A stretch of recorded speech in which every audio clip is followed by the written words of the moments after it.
tolong kuping saya sakit, tolong carikan kuping saya. Dia sambil nangis, Sob.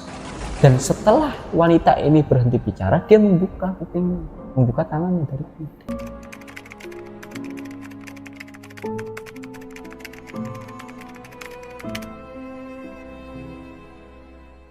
Nah setelah itu Pak Mulyadi ini langsung nyebut gitu, astagfirullahaladzim. Seakan-akan Pak Mulyadi ini tahu akan suatu hal.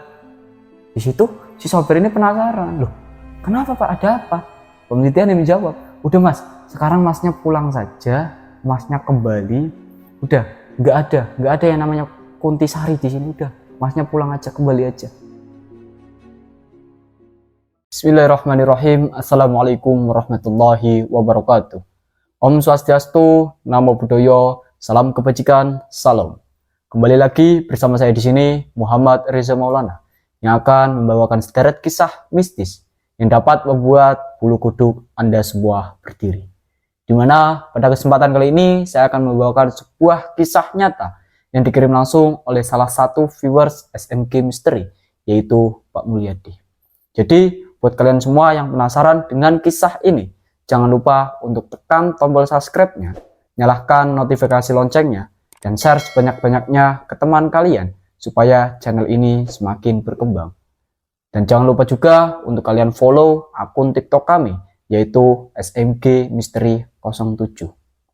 Dan buat kalian yang ingin membagikan kisah mistis yang pernah kalian alami, bisa langsung kirim ke nomor yang sudah tertera di sini. Tanpa berlama lagi, langsung saja kita mulai kisahnya.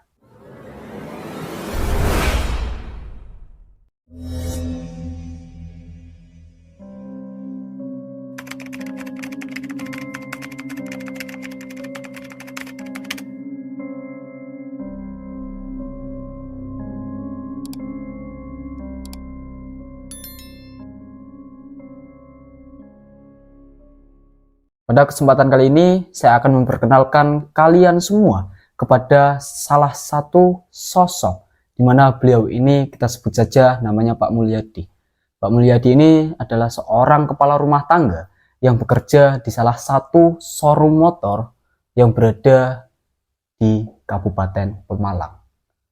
Beliau merupakan penjaga malam di salah satu showroom tersebut.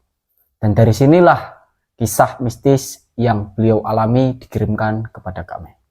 Di mana pada saat itu beliau ini mendapatkan tugas atau mendapatkan shift di mana beliau diwajibkan atau diharuskan menjaga showroom tersebut di malam hari atau menginap di tempat itu.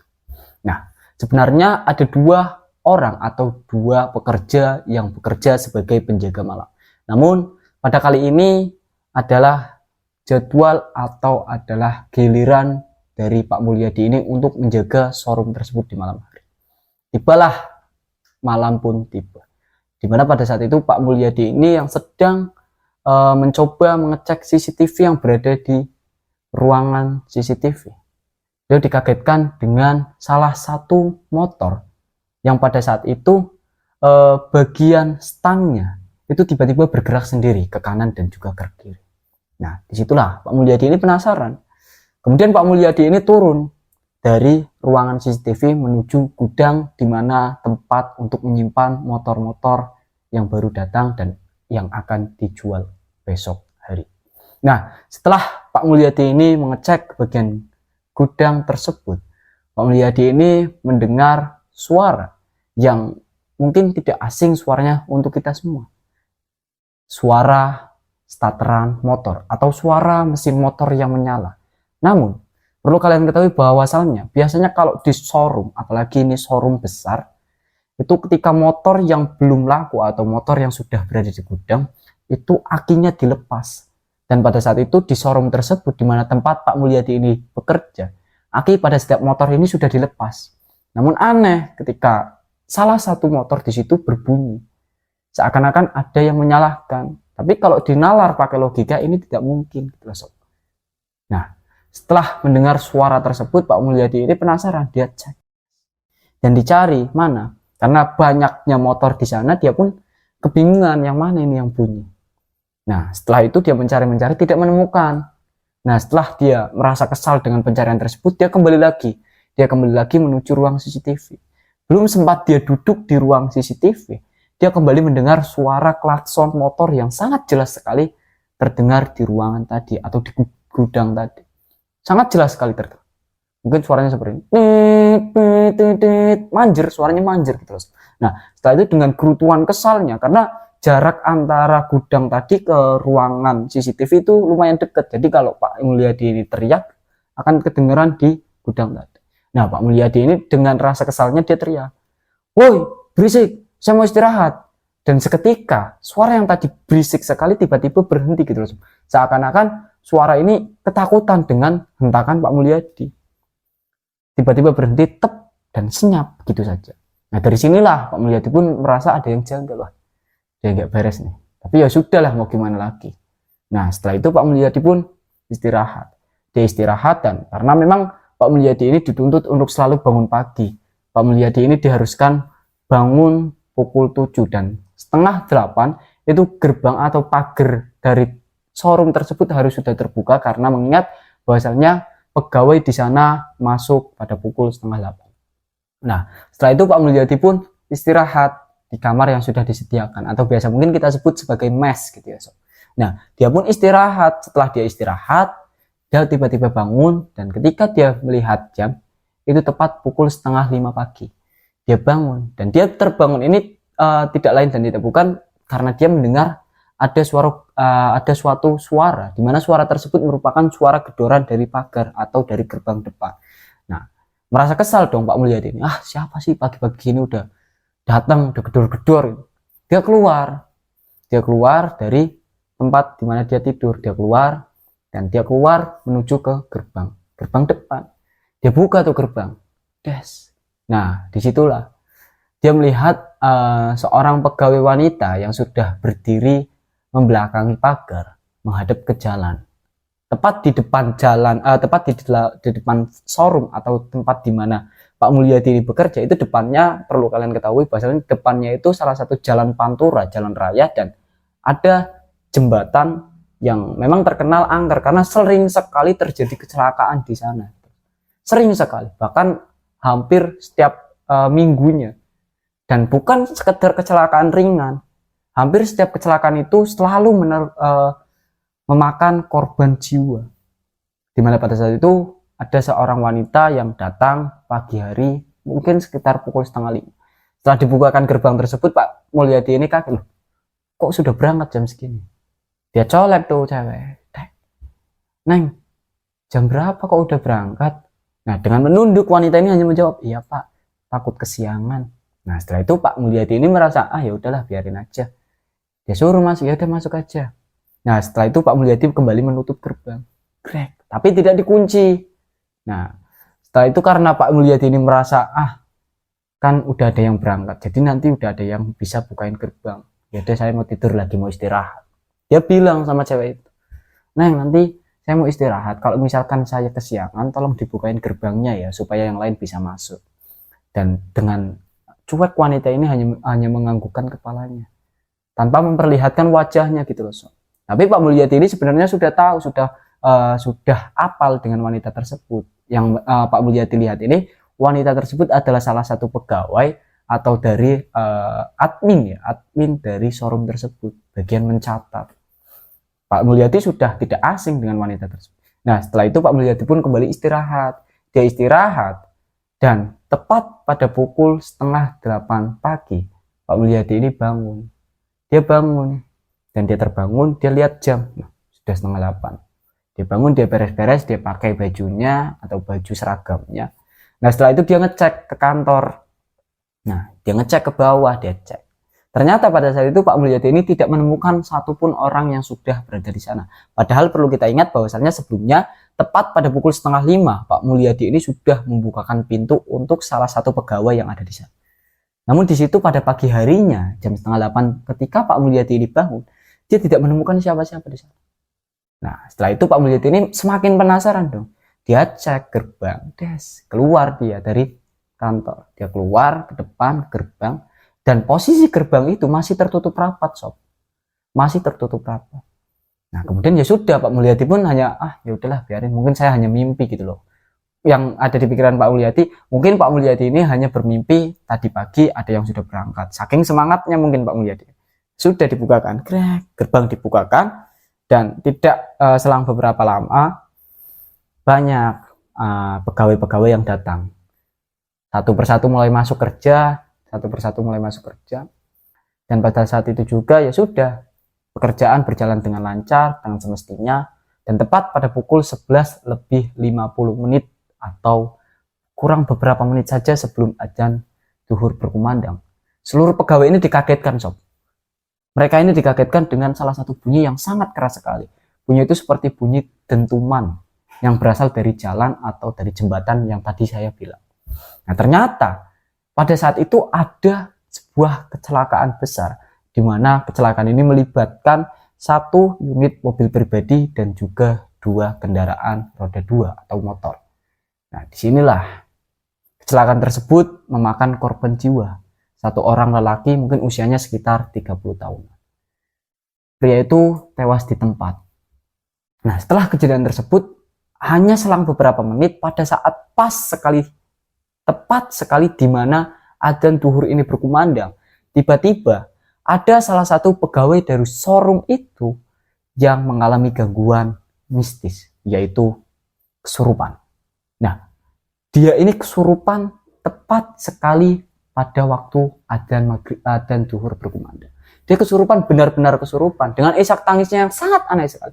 Dia menangis gitu. Dia menangis ini sambil megangin kupingnya, kuping bagian kirinya. Dia menangis sesenggukan kayak orang kesakitan gitu, sama bingung dong, kenapa? Dan beruntunglah di situ ada salah satu pegawai yang cukup paham mengenai hal-hal mistis seperti itu. Kemudian dibantu untuk mengeluarkan sosok tersebut. Dibantulah mungkin sekitar 1 jam. Sesosok tersebut keluar dari tubuh si wanita ini. Dia keluar dan wanita ini pun sembuh. Nah, posisi ketika wanita ini kesurupan dan ketika wanita ini dicoba untuk dibantu. Nah, di situ kecelakaan ini tepat masih berada di depannya, atau korban ini masih ada di jalan tersebut. Posisi sudah ramai di jalan, ditambah lagi ada yang kesurupan di showroom tersebut, tambah lebih ramai lagi.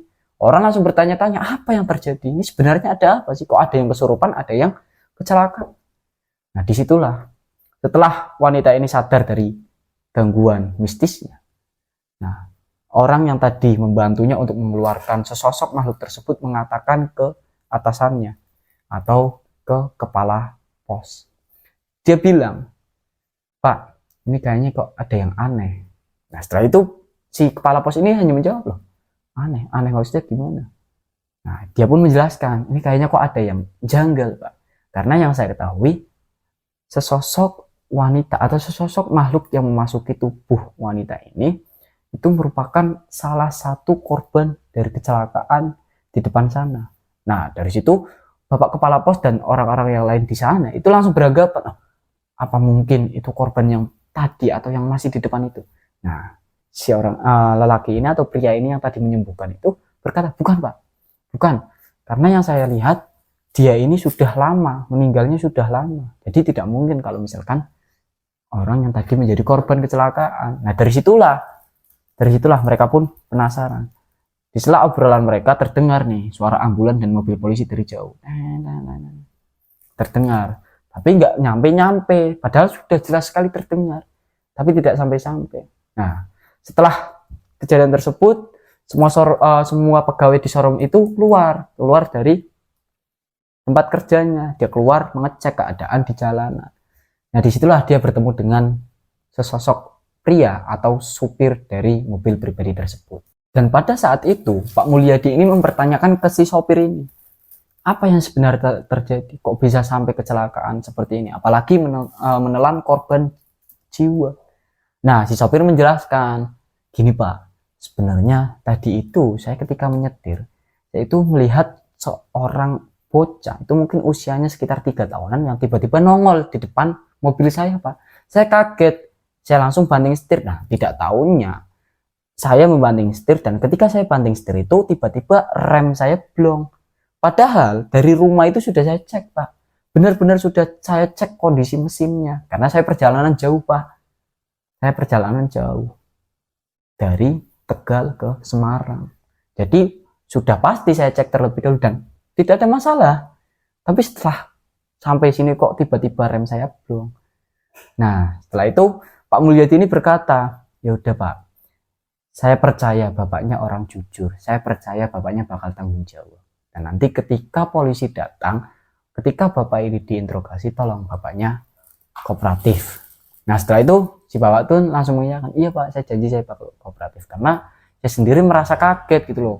Kok bisa sampai saya kecelakaan, sampai saya seakan-akan membunuh orang gitu loh Pak.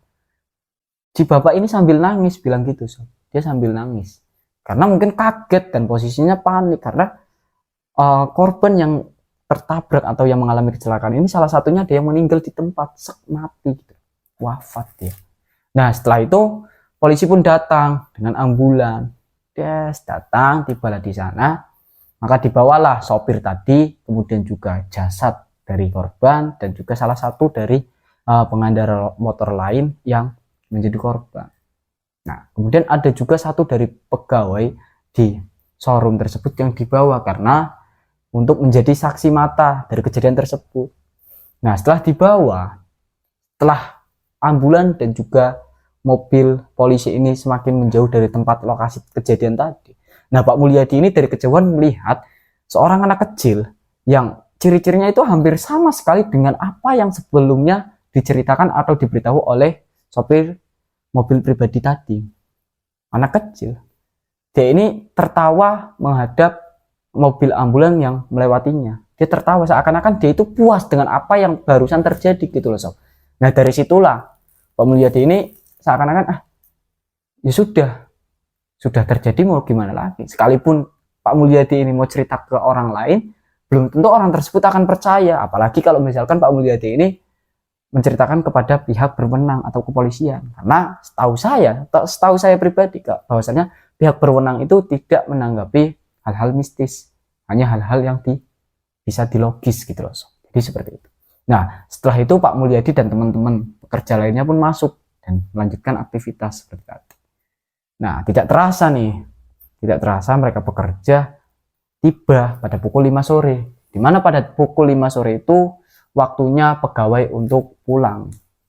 Semua pegawai pulang dan ini merupakan malam kedua Pak Mulyadi ini tugas di shift malam. Tadi sudah saya jelaskan bahwasannya ada 2 penjaga malam, di mana satu diantaranya Pak Mulyadi dan juga satunya adalah Pak Amin. Nah, Pak Amin ini mendapatkan tugas di keesokan harinya. Berarti 2 hari untuk 1 orang gitu loh. Kalau misalkan ini Pak Mulyadi 2 hari 2 malam, nah, nanti besok ganti lagi Pak Amin, besoknya lagi 2 hari Pak Mulyadi, seperti itu. Digilir terus, hanya 2 orang saja.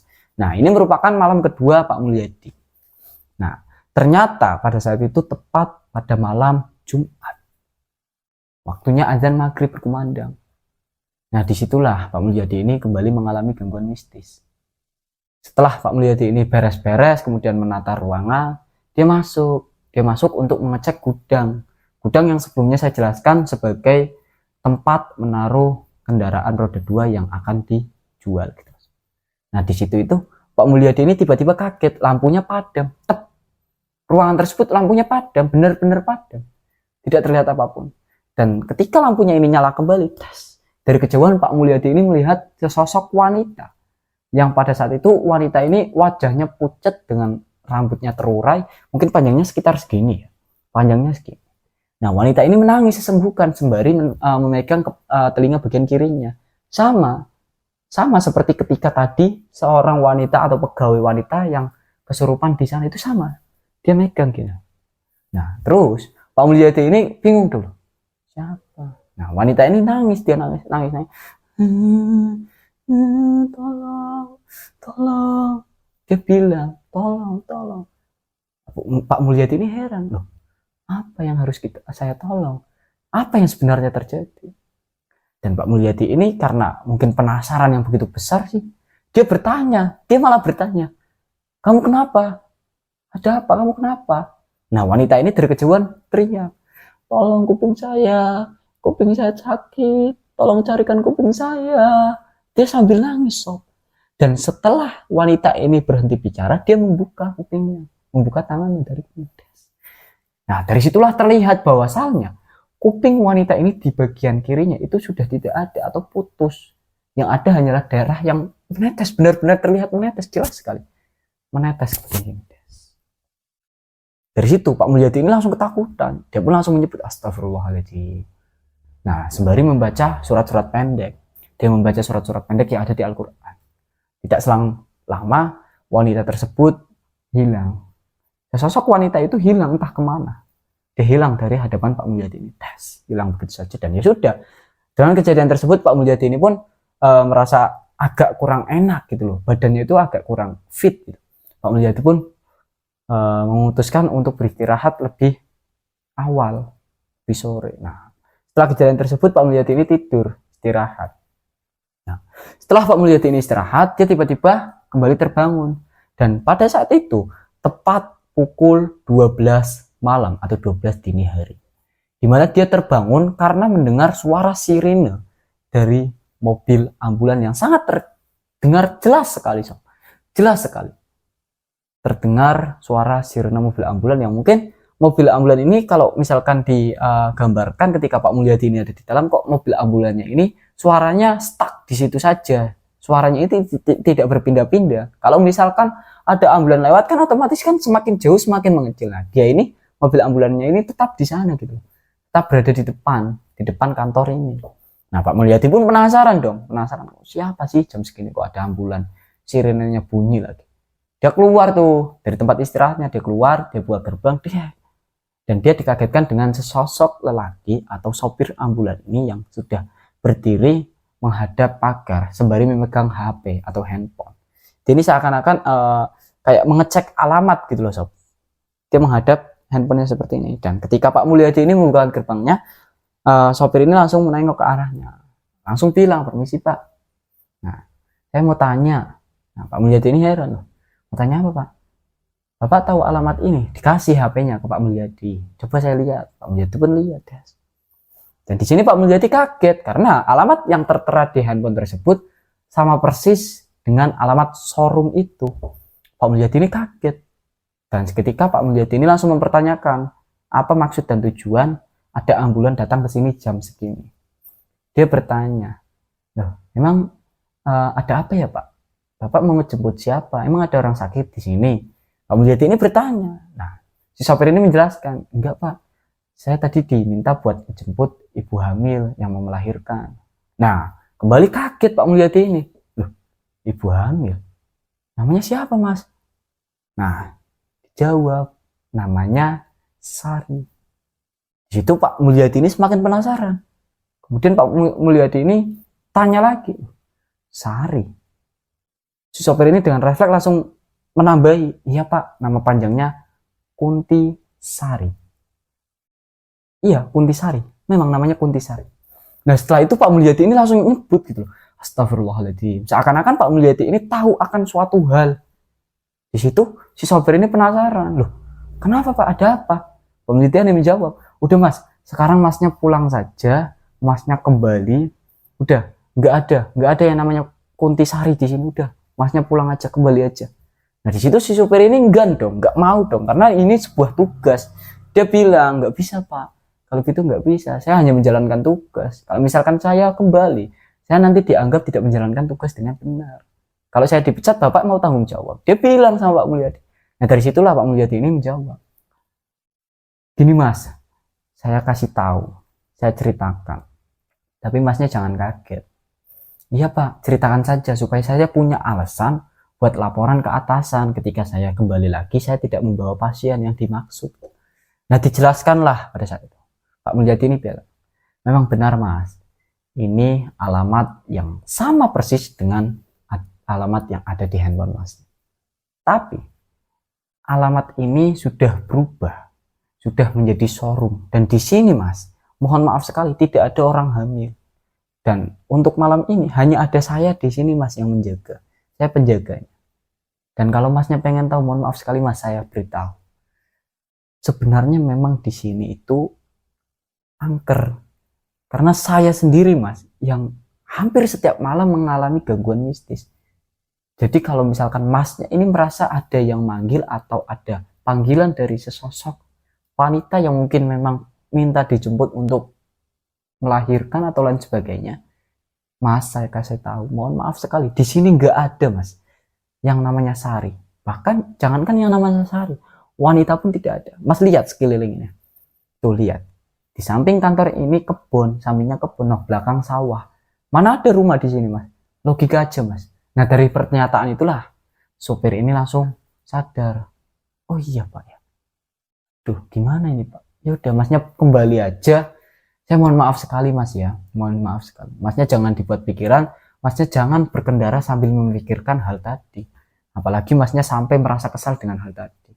Karena apa? Ketika masnya ini merasa kesal, mungkin dia juga lebih kesal. Karena masnya ini ngomongin dia di belakang.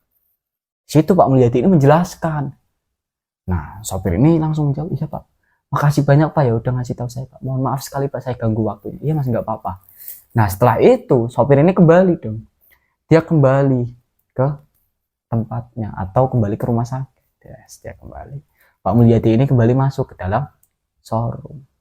Nah dari sinilah setelah Pak Mulyadi ini masuk ke dalam showroom, dia kembali dikagetkan dengan adanya sesosok wanita. Wanita itu duduk membelakangi Pak Mulyadi. Pak Mulyadi ini kan jalan, dia jalan. Nah wanita ini duduk membelakangi Pak Mulyadi. Pak Mulyadi heran dong loh, kok ada wanita di sini? Dia tanya loh, Mbak, dipanggil, Mbak. Nah setelah itu wanita ini menengok, dia menengok lagi sob. Dia nengok dengan posisi tangannya yang memegang telinga. Nah tempat duduk atau bangkunya itu ya kayak bangku-bangku kerja pada umumnya gitu loh. Kayak gini nih, kayak yang saya pakai ini, kan bisa digerakkan gitu ya. Nah, dia menengok, dia memutarkan bangkunya dan terlihatlah di situ wajah wanita ini sudah hancur sob. Dan tidak lain ataupun tidak bukan, sesosok yang Pak Mulyadi ini lihat ternyata adalah makhluk astral yang dari tadi sudah mengganggu. Dari situlah Pak Mulyadi ini kembali mengucapkan astagfirullahaladzim, dia bertasbih, kemudian dia menyebutkan segala apapun yang keluar dari mulutnya, dia keluar. Dia membaca surat-surat pendek dan lain sebagainya. Setelah itu wanita ini hilang kembali. Dan hilang kembali, Pak Mulyadi ini penasaran apa sebenarnya yang terjadi di sini. Nah, keesokan harinya, tibalah di keesokan harinya, Pak Mulyadi ini teringat bahwasalnya wanita tersebut pada saat itu meminta tolong untuk dicarikan salah satu telinganya yang terlepas. Nah dari situlah Pak Mulyadi ini kepikiran, kalau misalkan wanita tersebut minta tolong di sini, otomatis wanita tersebut mengalami suatu hal besar itu di tempat ini atau mungkin di jalan depan gitu loh sob. Karena memang terkenal jalan tersebut sering sekali terjadi kecelakaan. Nah Pak Mulyadi ini beranggapan mungkin wanita tadi itu, wanita semalam itu merupakan korban dari kecelakaan yang berada di depan atau di jembatan depan itu. Nah dari situlah Pak Mulyadi ini mencoba mencari dengan ya kalau dipikir orang sehat itu mungkin orang berpendapat bahwasanya Pak Mulyadi ini sedang mencari apa yang sedang dicari. Ketika ditanya orang di jalan, Pak Mulyadi cari apa? Pak cari apa? Dia hanya menjawab, enggak, duit saya jatuh. Padahal pada saat itu Pak Mulyadi ini sedang mencari potongan telinga dari wanita tersebut. Pak Mulyadi ini benar-benar mencarikan sob. Dia benar-benar mencarikan. Dia cari ke seluruh penjuru di jalan tersebut ya. Di jembatan dia cari. Dan sampai pada akhirnya dia benar-benar menemukan salah satu potongan telinga yang sudah hampir membusuk. Hampir membusuk. Dari situlah Pak Mulyadi pun sadar, oh ternyata ini penyebabnya. Diambil telinga tersebut dan dimasukkan ke potongan kain kafan, kain putih. Dan ditelusuri oleh Pak Mulyadi kapan terjadi kecelakaan yang menyebabkan seorang wanita yang pada saat itu wanita tersebut memakai baju, mungkin bajunya itu baju kayak semacam baju gamis gitu sob, cuman tidak berhijab loh, tidak berhijab, semacam baju gamis sob. Nah disitulah Pak Mulyadi pun menelusuri, dia ke polsek terdekat dan bertanya kepada polisi. Nah setelah ditanya, Pak Mulyadi ini memberikan keterangan bahwasalnya dia menemukan potongan telinga dari korban kecelakaan yang sebelumnya sudah menimpa seorang wanita. Pak Mulyadi ini tidak tahu kapan kecelakaan tersebut terjadi dan hanya menyerahkan potongan telinga tersebut kepada pihak berwenang dan diserahkan. Dan setelah diserahkan, Pak Mulyadi ini kembali Dan setelah kembali, Pak Mulyadi ini memutuskan untuk resign dari tempat kerjanya. Pak Mulyadi ini memutuskan untuk keluar dari tempat kerja. Dia membuat surat pengunduran diri dan diserahkan ke atasannya. Nah, pada saat diserahkan ke atasannya ini heran. Kenapa Pak Mulyadi ini merupakan salah satu pegawai yang memang tekun gitu loh, sob. Dia tekun, dia rajin. Tidak pernah membuat kesalahan selama dia berada di sana, selama dia bekerja. Atasan ini heran dong, padahal gaji sudah dinaikkan, gaji sudah enak, makan dapat makan, tidur dapat. Tapi kenapa kok mau keluar? Ditanya tuh, kenapa kok mau keluar, Pak? Pak Mulyadi hanya menjawab, saya mau buka usaha bareng istri saya, Pak, supaya bisa lebih memperhatikan keluarga. Dan dengan keterangan itu, Pak atasannya ini hanya bisa mengiyakan, karena tidak bisa berbuat apa-apa dong. Karena ini sudah menyangkut keluarganya. Jadi atasannya hanya mengiyakan, ya sudah kalau begitu. Nih, ada pesangon buat Bapak. Diberi pesangon. Yes. Setelah itu Pak Mulyadi pun keluar dengan posisi tersenyum. Dia tersenyum karena sudah merasa puas dengan misteri yang sebelumnya mengganggu sudah terpecahkan. Sobat SMG dimanapun kalian berada, akhir dari kisah ini adalah dengan keluarnya Pak Mulyadi dari showroom tersebut dengan memilih untuk fokus terhadap keluarga. Dan seperti biasa, saya ucapkan terima kasih banyak kepada Pak Mulyadi yang sudah mau berbagi kisah ini kepada kami. Kemudian dari segala kisah yang saya bagikan, tentu saja akan ada pesan-pesan penting untuk para penonton semuanya. Dimana dari kisah ini saya hanya ingin berpesan kepada kalian untuk selalu berhati-hati, selalu waspada dimanapun kalian berada, dan selalu mengawali setiap aktivitas kalian dengan bacaan doa. Buat kalian semua yang ingin mengirimkan kisah nyata yang pernah kalian alami, bisa langsung kirim ke nomor yang ada di sini. Mungkin itu saja yang dapat saya sampaikan. Atas waktu dan perhatiannya saya ucapkan terima kasih. Assalamualaikum warahmatullahi wabarakatuh.